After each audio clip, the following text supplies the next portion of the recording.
ಮುಂದಿನ ವಾರ ಸಿಎಂಗೆ ಕಾದಿದೆಯಾ ಇಡಿ ಸಂಕಷ್ಟ ಅನ್ನೋ ಪ್ರಶ್ನೆ ಸದ್ಯಕ್ಕೆ ಉದ್ಭವಿಸ್ತಾ ಇದೆ. ಕಾರಣ ಇಡಿ ಮುಖ್ಯಮಂತ್ರಿಗಳ ಹತ್ತತ್ರ ಬರ್ತಾ ಇದೆ. ಅವರ ಆಪ್ತ ಸಹಾಯಕರು ಎಲ್ಲರನ್ನೂ ಕರೆದು ಮಾತಾಡಿಸೋದು, ಆಪ್ತ ವಲಯದವರು ಎಲ್ಲರನ್ನೂ ಕರೆದು ಮಾತಾಡಿಸೋದು, ವಿಚಾರಣೆ ನಡೆಸೋದು ಎಲ್ಲವೂ ಆಗ್ತಾ ಇದೆ.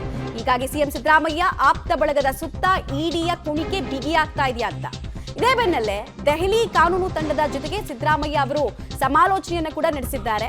ರಾಜಕೀಯವಾಗಿ ಫೇಸ್ ಮಾಡೋದಕ್ಕೆ ಸಿಎಂ ಸಿದ್ಧ ಎಂಬ ಸಂದೇಶವನ್ನ ಕೊಟ್ಟ ಹಾಗೆ ಕಾಣಿಸ್ತಾ ಇತ್ತು. ನನ್ನನ್ನ ಮುಟ್ಟಿದ್ರೆ ಬಿಡಲ್ಲ ಎಂಬ ಸಂದೇಶವನ್ನ ಮೊನ್ನೆ ಕೊಟ್ಟಿದ್ರಲ್ಲ, ಅದು ನಾನಾ ಲೆಕ್ಕಾಚಾರಕ್ಕೆ ಕಾರಣ ಆಗ್ತಾ ಇತ್ತು. ನವೆಂಬರ್ 2ನೇ ವಾರ 3ನೇ ವಾರದಲ್ಲಿ ಸಿಎಂಗೂ ಕೂಡ ಇಡಿಯಿಂದ ಬುಲಾವ್ ಬರಬಹುದಾ ಅನ್ನುವಂತಹ ಪ್ರಶ್ನೆ ಈಗಿದೆ. ಯಾಕಂದ್ರೆ ಆಪ್ತ ವಲಯ ಎಲ್ಲರನ್ನೂ ಕೂಡ ಕರೆದು ಮಾತಾಡಿಸ್ಬೇಕಾದ್ರೆ ಇವ್ರನ್ನೂ ಕೂಡ ಕರೀತಾರೆ. ಬಟ್ ಯಾವಾಗ ಕರೀತಾರೆ, ಎಷ್ಟೊತ್ತಿಗೆ ಕರೀತಾರೆ ಅನ್ನೋದೇ ಈ ಕ್ಷಣಕ್ಕೆ ಎಲ್ರಿಗೂ ಕೂಡ ಪ್ರಶ್ನಾರ್ಥಕ ಚಿಹ್ನೆಯಾಗಿ ಉಳಿತಾ ಇರೋದು. ಇವ್ರ ಪಾತ್ರ ಏನಿದೆ, ಇವ್ರ ಪ್ರಭಾವ ಯಾವ ರೀತಿ ಇತ್ತು, ಅದೆಲ್ಲವನ್ನ ತಿಳ್ಕೊಳ್ಳೋ ಕೆಲಸವನ್ನ ಇಡಿ ಅಂತೂ ಮಾಡ್ತಾ ಇದೆ.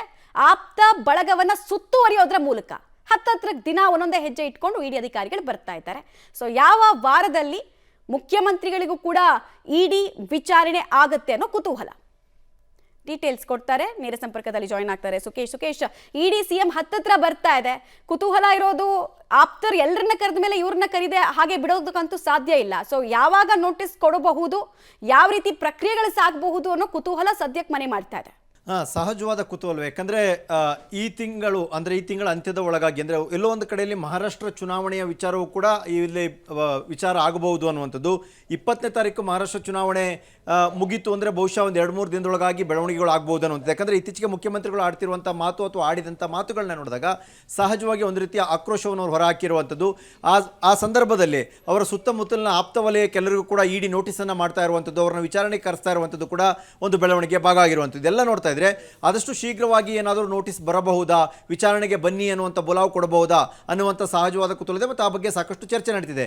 ದೆಹಲಿಯ ಕಾನೂನು ತಜ್ಞರ ಜೊತೆಗೂ ಕೂಡ ಈ ಬಗ್ಗೆ ಒಂದಷ್ಟು ಚರ್ಚೆಗಳು ಕೂಡ ನಡೆದಿದೆ. ಮುಖ್ಯಮಂತ್ರಿ ಆಪ್ತ ವಲಯದಲ್ಲಿ ಅನ್ನುವಂಥ ಮಾಹಿತಿ ಕೂಡ ಸಿಗ್ತಾ ಇದೆ. ಹಾಗಾಗಿ ಒಂದು ರೀತಿಯ ಕೌಂಟ್ ಡೌನ್ ಎಲ್ಲೋ ಒಂದು ಕಡೆ ಇಡಿ ಮುಖ್ಯಮಂತ್ರಿಗಳ ಸಮೀಪಕ್ಕೆ ಬರುತ್ತಾ ಮೂಡ ವಿಚಾರದಲ್ಲಿ, ಅವ್ರನ್ನು ವಿಚಾರಣೆಗೆ ಬುಲಾವ್ ನೀಡುತ್ತಾ ಅನ್ನುವಂಥ ವಿಚಾರದಲ್ಲಿ ಕೌಂಟ್ ಡೌನ್ ಸ್ಟಾರ್ಟ್ ಆದಂತೆ ಕಾಣಿಸ್ತಾ ಇದೆ.